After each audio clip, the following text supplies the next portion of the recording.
ఓరే బుల్ అబ్బాయి, నేను మీ చుట్టాల అబ్బాయి. ఈరోజు మన కాకినాడలో ఉన్న ఆనంద థియేటర్కి అయితే వచ్చేసాం. ఏ సినిమా అనుకుంటున్నారా? నా సామి రంగాకి మొత్తం ఫ్యామిలీ అంతా వచ్చేసాం.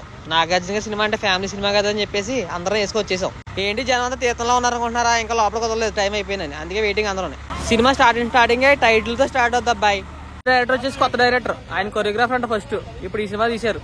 కొరియోగ్రాఫర్ ఏమో పాటలు ఎక్కువ ఇంట్రెస్ట్ పెట్టాడు అనిపించింది సినిమా ఫస్ట్ హాఫ్ అంతా. ఫస్ట్ హాఫ్ కానీ సెకండ్ హాఫ్ లో కూడా అసలు లింక్ లేకుండా పాటలు పెట్టారు అనిపించింది. ఫస్ట్ హాఫ్ ఒక గంట అలా స్లోగా వెళ్ళిపోయింది. తర్వాత విలన్ వచ్చిన తర్వాత ఇంటర్వల్ బ్యాంక్ కొద్దిగా బాగుంది అనిపించింది. నెక్స్ట్ సెకండ్ హాఫ్కి వెళ్తే ఏయో సినిమాలు చూసినట్టు అనిపించినట్టు ఉంటాయి సీన్లు అని. సినిమా పాజిటివ్స్ వచ్చేసి నాగార్జున గారి యాక్టింగ్, నెక్స్ట్ అల్లరి నరేష్ గారి యాక్టింగ్ సూపర్ ఉంటుంది. రాజ్ తరుణ్ ఏదో ఉంటది కానీ అంత ఏం అనిపించదు క్యారెక్టర్. నెక్స్ట్ ఇంకా ఇంటర్వల్ బ్యాంగ్ ఒకటి సూపర్ ఉంటది, అది బాగా అనిపించింది సినిమాలో.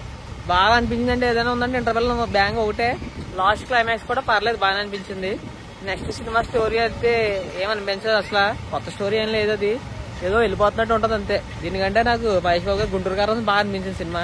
ఇంకా స్లోగా ఉంటాయి సీన్లు, అలా వెళ్తాయి, మ్యూజిక్ తోటే వెళ్ళిపోయినట్టు ఉంటుంది స్టోరీ అంతా. ఇవేందుకు కొన్ని సీన్లు మధ్యలో ఉంటాయి, బాగుంటాయి, నువ్వు వస్తాయి. సినిమా అయితే ఒకసారి చూడొచ్చు, పర్లేదు. ఒకసారి మీరు కూడా సినిమా ఎలా ఉందో చూసండి, కింద కామెంట్ బాక్స్ లో చెప్పండి. ఉంటాం మరి, టాటా.